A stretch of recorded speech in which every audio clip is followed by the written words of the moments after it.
The following episode will contain spoilers. You have been warned. You're listening to Cinema IRL, the podcast that throws you into the movie and asks the question, what would you do? With great powers come, well, a mild amount of responsibility and a large amount of drinking, it seems.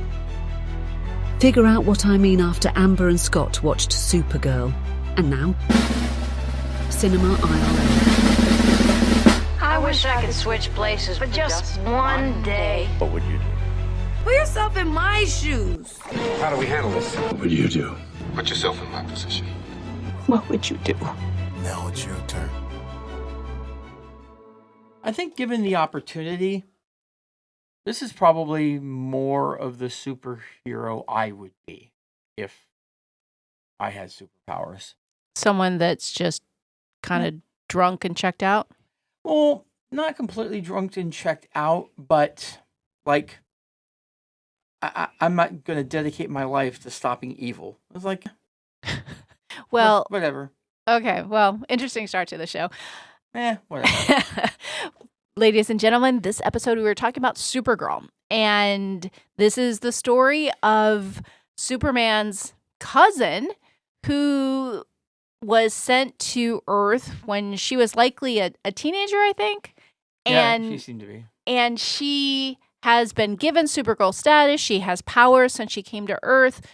But to your point about her kind of just being indifferent to doing good in the world, so much of that comes from grief. She is so broken from grief, from losing her family, being sent away from her home, being transported to Earth where she didn't know anybody, where she didn't speak the language, and just that intense sense of longing and sadness.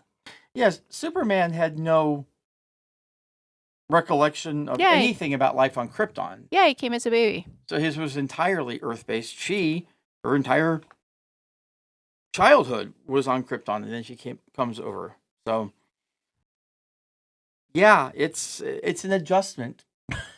Not to mention that it wasn't even really Krypton. It was a very small section of Krypton. That was protected, that managed to survive for a couple more years until they succombed to kryptonite poisoning Well, it seemed like it was in more the than a couple soil. of years because... Well, yeah, she was in her teens, and she was born 8 years after. So, 20-something years. Yeah. So, our story unfolds with Supergirl. She goes occasionally to outer space to have a couple benders and check out. And she's there with her dog Krypton, and she is just enjoying her beverages and being away from home, which is Earth now. And we also have this parallel storyline of this family and this bad guy whose name was Krem. And Krem kills this young girl's mom and dad and brother. And the brother did something stupid. The brother should not have done that. Well, yeah, he came out trying to think he was going to win a battle or something, and he quickly was killed.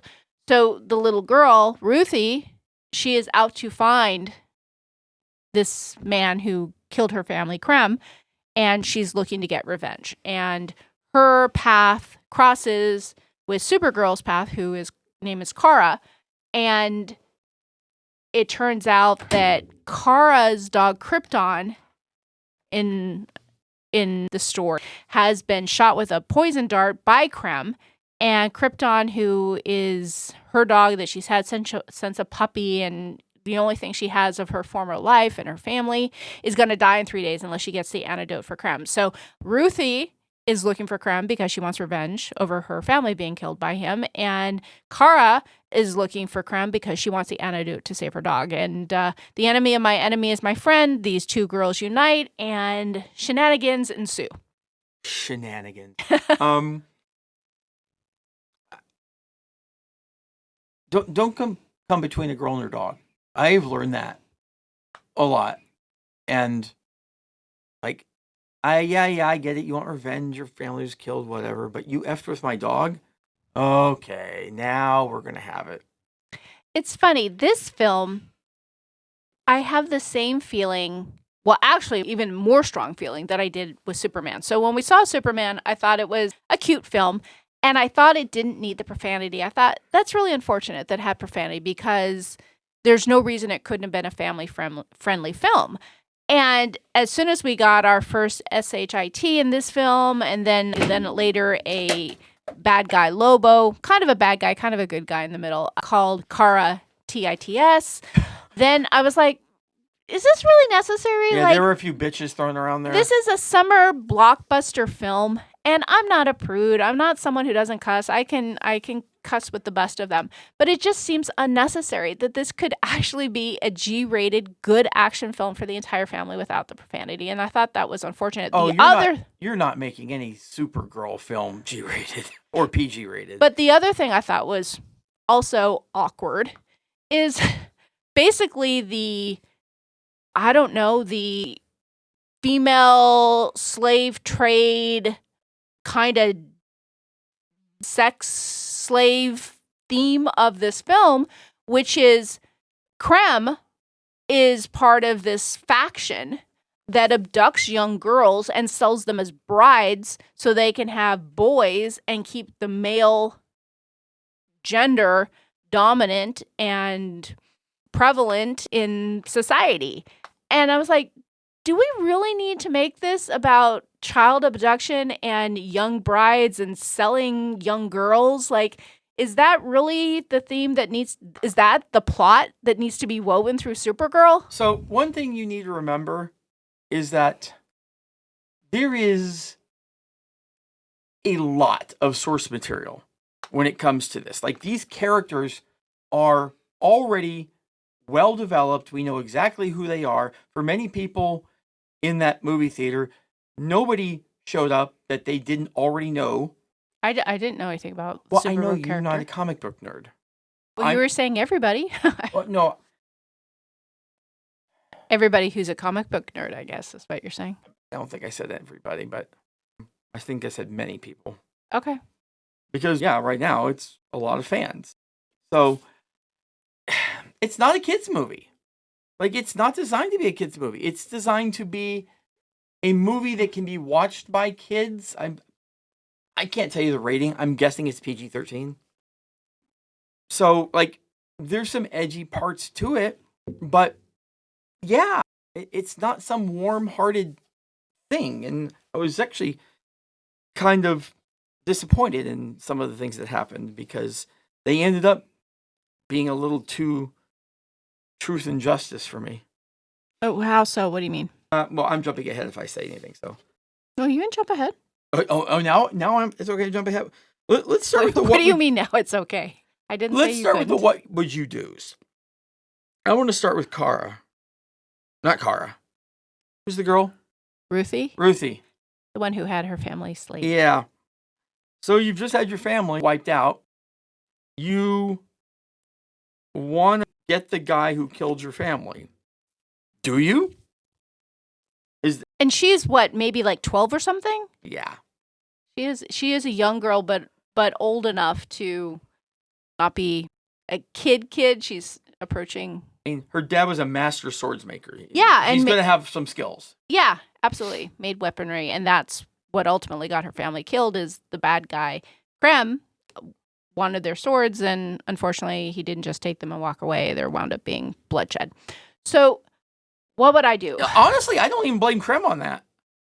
Yeah, the son jumped out and caused a series of events. Now, and then the mom tried to do something. Yeah, and she got it, and then the dad jumped in to do something, and he got it. Like, but Krem's a bad guy. I don't think he would have just walked away. No, he's a bad anyway. guy. But here's the thing. There's no reason that he would want to kill them because this guy's a master sword maker. He can continue to make swords that I can continue to come back and get. So when he killed him off, he was killing off a resource. So it was just kind of, it wasn't what he wanted to do. I believe that he would have taken the swords and just left. Yeah, he probably would have made people fearful and tremble a little bit. But in the end, he doesn't want to off his resource. So he did, I won't say he did what he had to do. He certainly didn't have to do that, but he was provoked. All right, so back to the question. And don't provoke people like that. What would I do if I was Ruthie? I like a dish full of revenge just as much as the next girl. I think if I had the skills on principle, yeah, I'd want to take him out. I could see that. 12 or not. 12 years old, meaning. Yeah. Yeah. So you certainly can't undergo this quest alone. That's for sure. Well, and she tried initially, she tried. and then she went to the bar and says, "Who will help me?" And that's how she met Kara. Yeah. And Kara didn't volunteer. It just circumstance put them together. Yeah. Here's the thing if I'm Ruthie. Yeah, I'll see if there's someone who wants to join in and can apprehend this dude so I can lop his head off. Because the sword's a pretty decent prize. Yeah, she said, if you help me, and I will kill Krem with the sword, and then it's yours. And it was a really pretty sword. Yeah, and because of the sword maker, it had actual value, which is why some doofus tried to walk off with it. And this is where Kara, who's definitely pretty heavy on the inebriated side at that point, is like, I can't let this happen in front of me. Yeah, I don't want this little girl's sword to be stolen. She was just so reluctant. She's like, okay, so what would you do if you were Kara and you saw that? I'd go get the sword back. Would you? Because that was a big, scary guy. And I use the word guy kind of lightly because I don't know what kind of weird space monster guy that was. So here's what you need to understand about this. Supergirl is actually considerably more powerful than Superman. Like, by a lot. So, and she also has a lot less patience. How do we know she's more powerful? It's just lore. The time that she spent on Krypton and around that made it so that when she came to Earth, her powers were greatly amplified. Okay. And yeah, Clark was sent as a baby. So you kind of know what you can do. And that's, I guess I don't want to do it. What would you do with it? But she didn't have her powers at that place. Oh, yeah, she did. She mentioned later in the film that she didn't. Here's the thing about it. So it's the whole uplight system, only it doesn't mean over there what it does over here. Basically, yellow means go, green means stop, red means slow down. You're referring to moon colors, I take it? Sun colors, yeah. Sun colors. So she's in the red.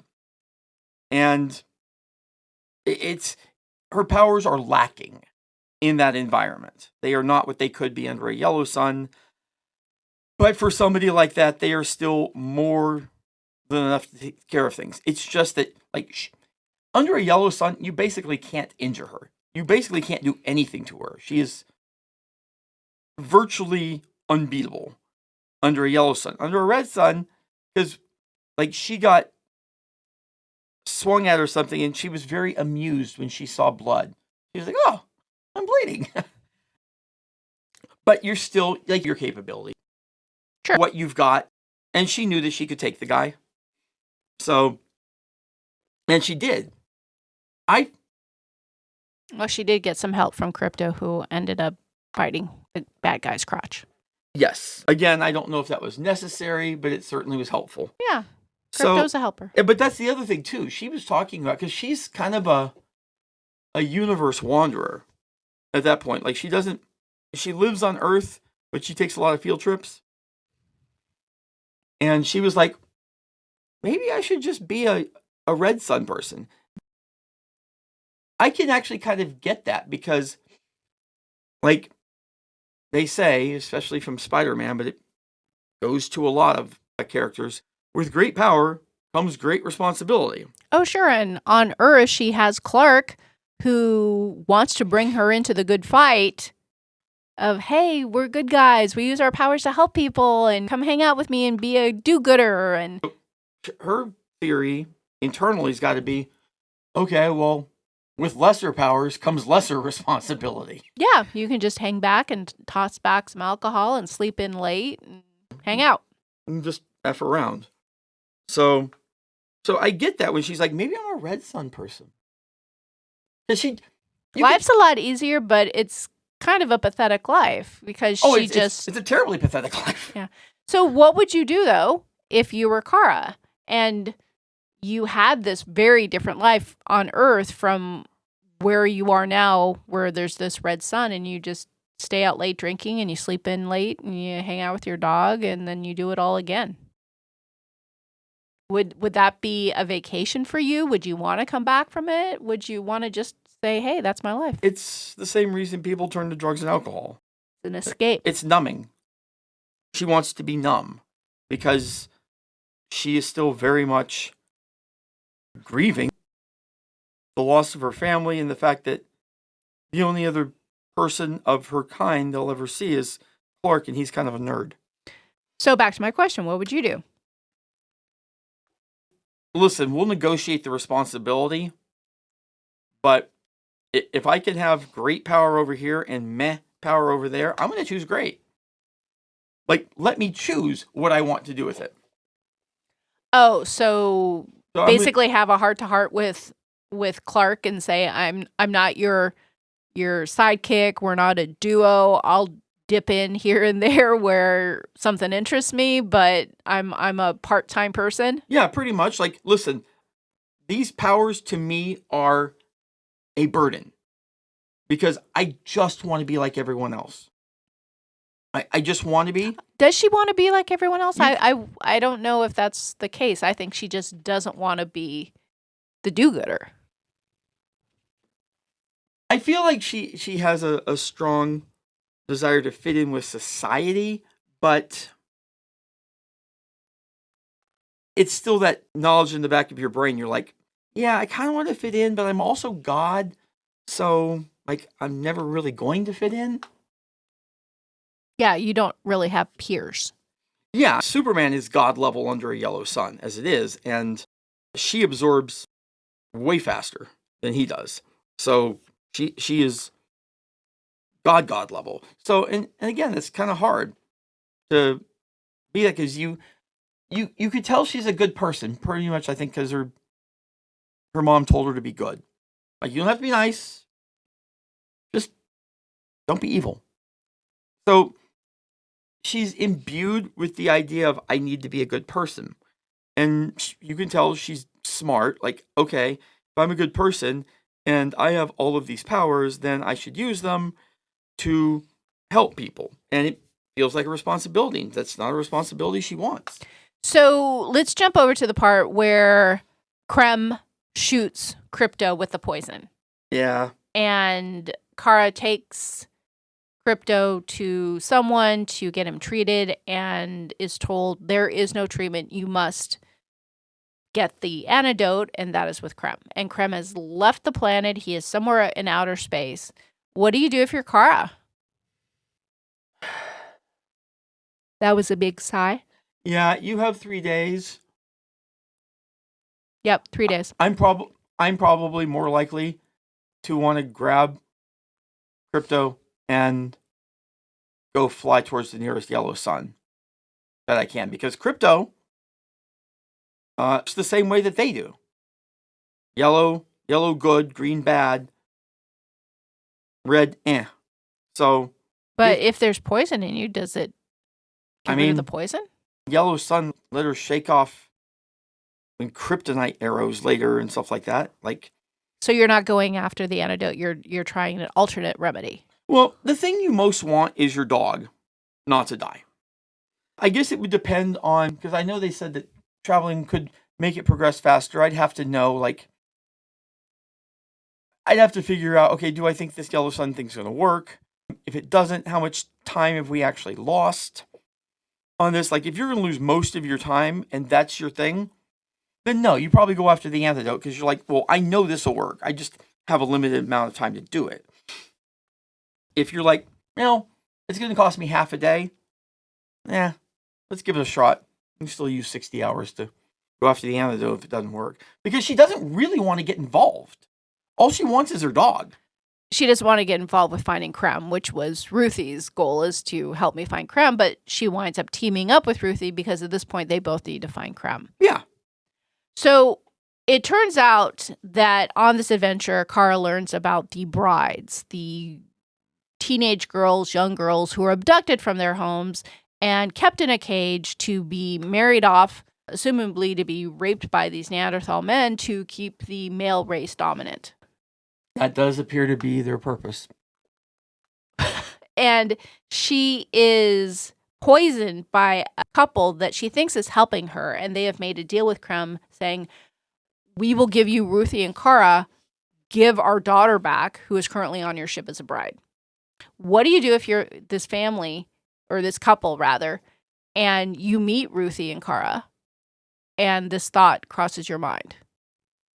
If I have any idea who she is, I don't think they did. Why would they? well, they were in the bar when she kind of wrecked house. Okay, that's true. Yeah, they Like, have she seen her has powers. like 24 lasers pointed at her, and she's like, "Oh, this is going to end up badly." That's true. For you guys, not for me. Yeah, yeah. So if anyone wants to check out now, go for it. Listen, you're not nobody. If that happens, I'd go to her and say, "Listen, these guys have our daughter. There was a thought in our minds about poisoning you two so we could get our daughter back. I think it works better if we try to work with you rather than use you as a bargaining chip." And that's what I would do. And it's one of those catch more flies with honey than vinegar. But they wanted what they felt was the safer thing to do, and they use a thing that paralyzes you. And for most anyone else, it's going to completely paralyze them.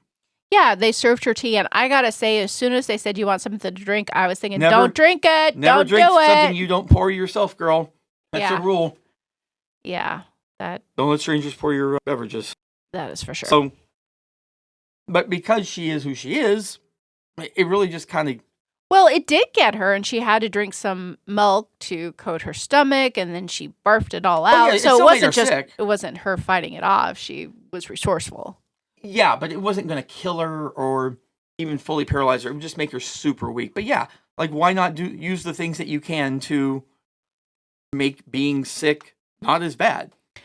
All right. So are you okay me jumping to the end with what happened with Krem and Ruthie and Kara, or was there stuff in the middle you still wanted to discuss? I mean, listen, we're not going through without mentioning Lobo.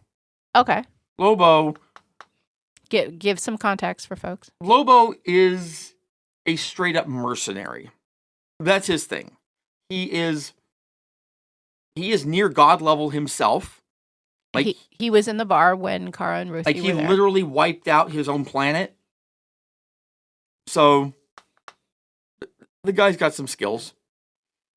And He's a biker guy. yeah, he doesn't really care. He is the accelerated version of Kara. It's like he doesn't really care about anybody else or any other thing. He just wants to get his money. But He's basically a bounty hunter. He will kill someone for money. yeah, so, but in the good, neutral, evil scale, he's neutral. He's not bad. Like, he actually does have, Well, he can be. I guess it depends on who he's trying to kill. well, that's why it's neutral. Like, she's good. He could be trying to kill a good person, and then wouldn't that by default make him bad? No. No? Depends on what it is. If that good person's going to pay a bounty. Well, suppose someone would pay Lobo a bounty to kill Supergirl or Ruthie. Wouldn't that make him bad? That doesn't make him neutral. That makes him bad. That makes him taking a bad job. Okie doke. Here's the thing. His actions aren't driven by emotion. And that's what makes him neutral. Okay, fair He enough. doesn't have good in his heart or evil in his heart. He has money in his heart. That is true. So that's what makes him neutral. But he's definitely chaotic. He is very chaotic neutral. Okay, so what else did you want to say about Lobo? It was interesting because Lobo has beef with these guys as well. They didn't really seem to, or maybe they did and I didn't catch it, like spell out what they did to Lobo to kind of anger him. But he was pissed off enough that this was the real enemy of my enemy. Because it's not like Lobo and Supergirl cared for each other in the least. But, hey, I want to beat these guys up. well, I want to beat them up too. Let's beat them up together. So, well, and it's certainly not a pact that's formed early on. They have many intersections throughout the film where they cross paths, and then they, by default, end up on the same side, but not necessarily fighting together or teaming up in any official capacity, but having the same bad guy in their sides, which is Krem. but one thing I really liked is that he had an extremely deep game recognizes game mentality. Like when Rosie was Who's trying Rosie? to get out of the jail. Ruthie. Ruthie. Who's Rosie? Ruthie.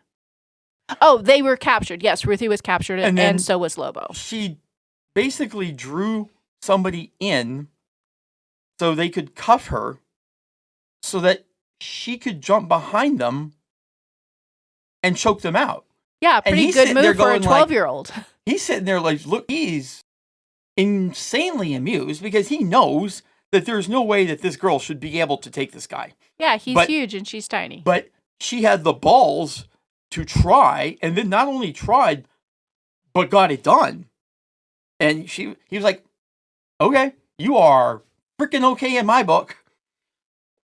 And then again, they let him out because they somehow captured him. I don't know how they did that, but She let him out. Yeah, Supergirl was not there.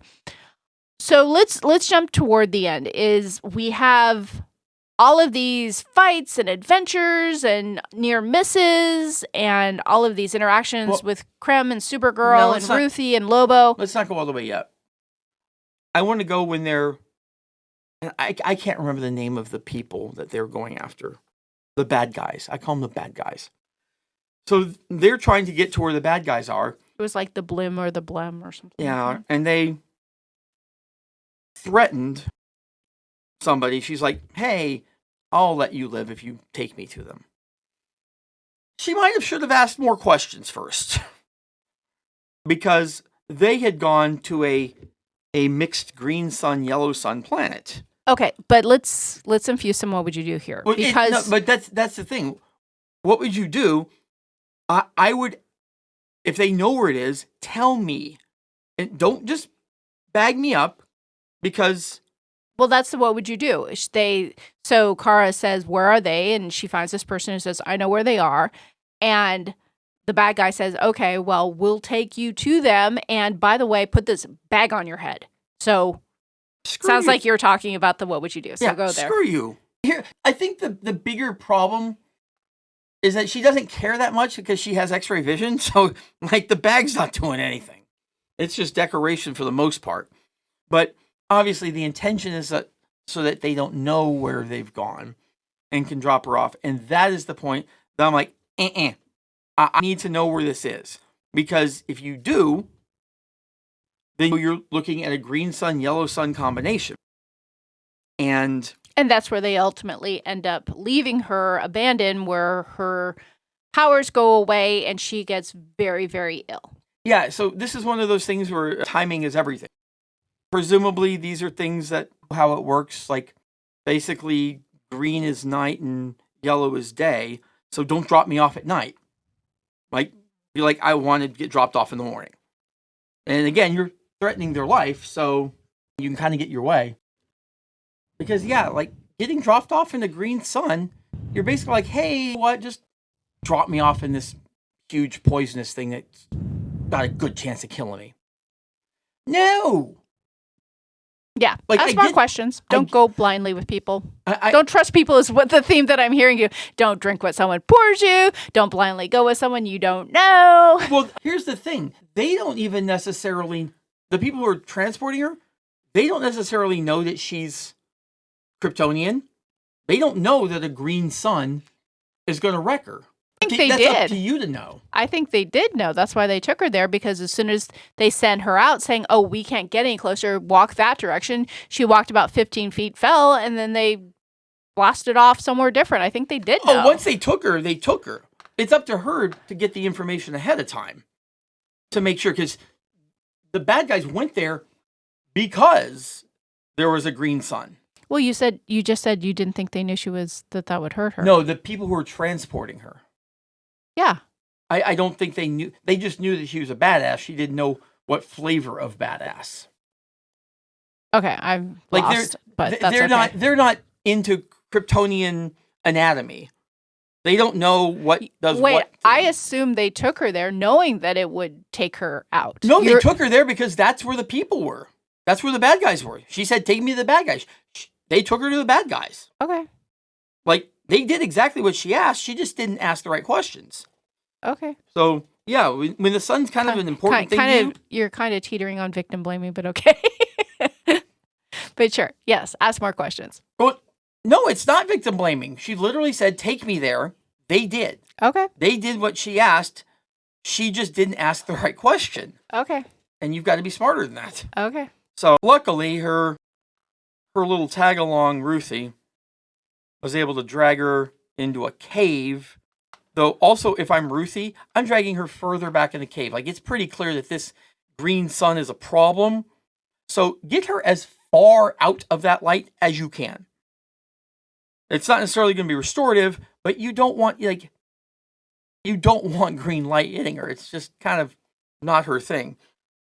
But anyway, she lays there like on the verge of death, and Ruthie's trying to get her some water. She gets captured. And that's another thing. If I'm going to get water in some situation like that, be more aware of your surroundings. Like, you need to be insanely vigilant, because any one of these people are way more powerful than you are. So your skill is basically being a ninja and avoiding them. And she failed in those ninja. You are a 12-year-old girl. Most people are more powerful than you. Yes, but also, in the fairness, I'm a 12-year-old girl. Maybe all of this is just not going through my head. All right. So now, are you okay with me addressing the ending? Yeah, go nuts. All right. So after lots of fights, victories, setbacks, we have, and Ruthie is going to kill him. And Kara says, "Don't do that. That's going to haunt you for the rest of your life. You'll never get over it. Don't do it." What would you do if you were Ruthie? Because at this point, is down. You could absolutely kill him. There's no battle anymore. He is down. He is stuck. You can kill him. And she has her sword. I think my exact words would be, "Girl, I love you, but shut up, bitch." And I take his head off. Listen, you're like, this isn't going to haunt you the rest of your life? Like, the fact that they already let him go once in a situation where they could have neutralized him, and he killed more people because of that, is what should haunt you. Because if they don't kill him, he has the chance, then that family and their daughter don't all get killed. I think the assumption is that he is neutralized enough to maybe be dying. I don't know. But my what would you do is, yeah, if I had gone through all of that and that person took out both of my parents and my brother, and assuming that I actually cared about any of those people, I would, I'd be stabby. Yeah, you could tell Kara the whole time was like, okay, she's not going to get her, but I'm going to. Like, you're not going to ruin me. I'm already well ruined. Yeah, and Kara does end up taking him out. I don't know. What? Vengeance is a hell of a drug. And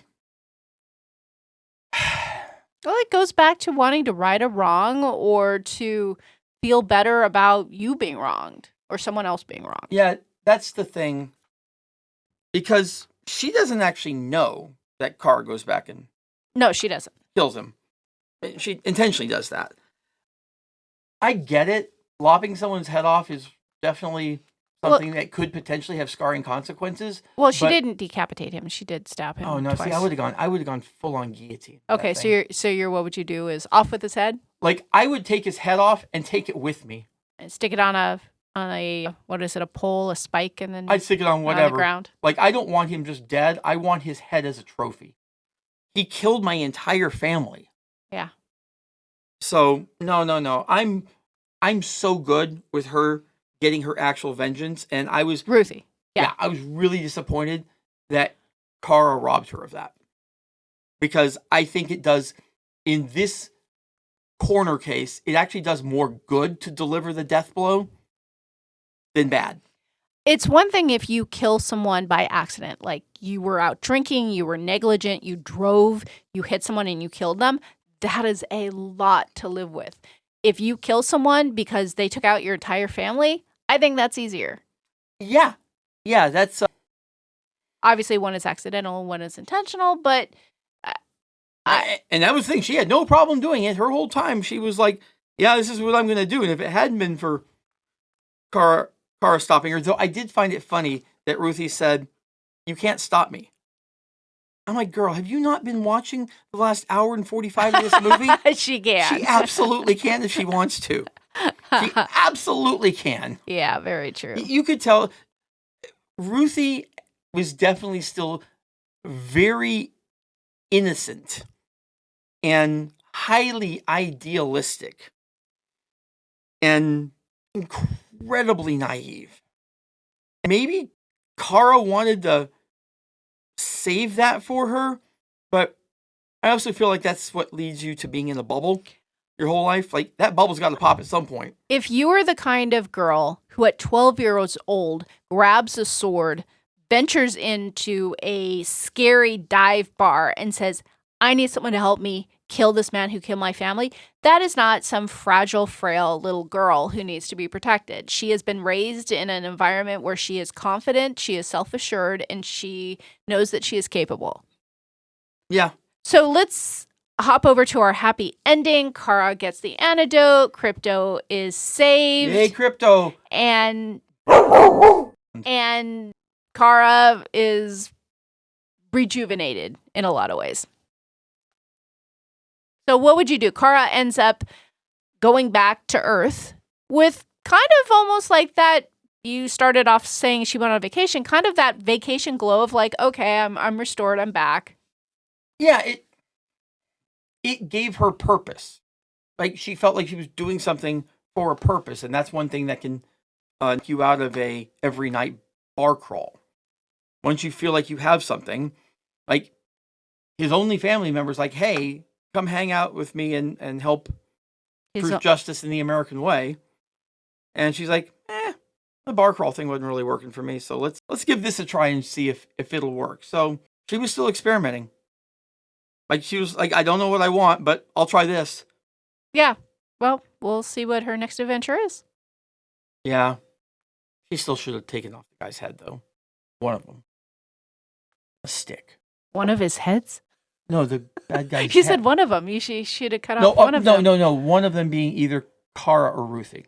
She should have taken off Ruthie's head. This would have been such a powerful ending, but you kind of worded it weird, and now we're still talking. Well, now you're going way too into it. Like, well, yeah, because it was weird. The guy who's dying, who's the bad guy. You said I would have cut off one of his head, or I would have cut off his head, one of them, but it sounded weird. It sounded like he was a two-headed guy.